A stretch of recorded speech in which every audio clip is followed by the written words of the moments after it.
그러니까 파리 기후협약 2016년에는 그러니까 그 박근혜 대통령이 갔을 때 1.5도가 아니라 2도였죠. 2도에서 막자 한 거예요. 근데 생각해 보니까 그 2도가 약간 임계점이에요. 이런 거죠. 왜? 롤러코스터를 타봐요.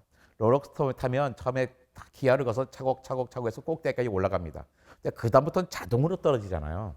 그러니까 롤러코스터를 세우려면 꼭대기 좀 올라가기 전에 세워야 되는 거예요. 그 다음에 세울 수가 없으니까.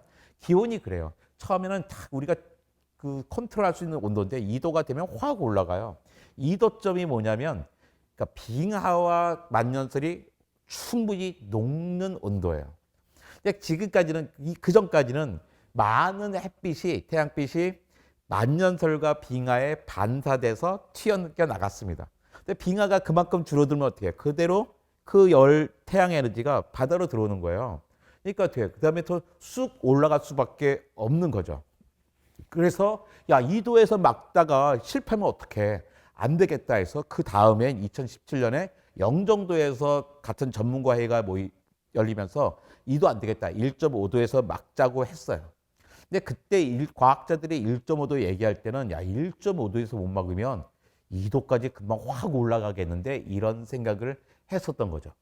그런데요. 이미 사실은 넘었습니다. 작년 7월부터 올해 6월까지 그러니까 2023년 7월부터 2024년 6월까지를 보면 산업화 이후에 1.5도를 그었고 그래프를 그려보잖아요. 1.5도 선 밑이 한 번도 없었어요. 1.64도 정도가 나왔습니다.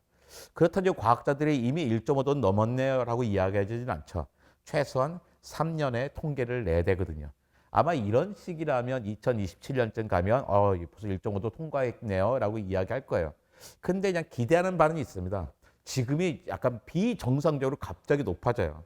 온도가 1월 때부터 12월까지 그래프를 그리면 이렇게 올라가겠죠. 조금씩 높아서 올라갈 거예요.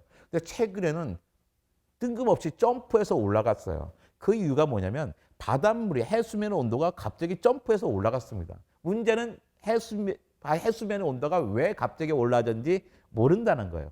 이 두려움이 있는데 어쨌든 이렇게 해서 1.5도가 됐어요. 그렇다고 해서 그러면 2도가 금방 될 거냐? 과학자는 또 그렇게 또 비관적이지는 않더라고요. 내가 이게 해이해지자 하는 말이 아니라 그 사이에 한 최근에 8년 9년 사이에 과학과 기술이 엄청나게 발전해서 그 기후 변화를 극복하는 데 필요한 기술의 한 95%는 이미 있다. 그러니까 1.5도에서 못 막으면 1.6도, 1.7도, 1.8도도 막으면 될 것 같아. 2도까지는 안 올라갈 것 같아. 라는 생각을 하고 있는 거예요.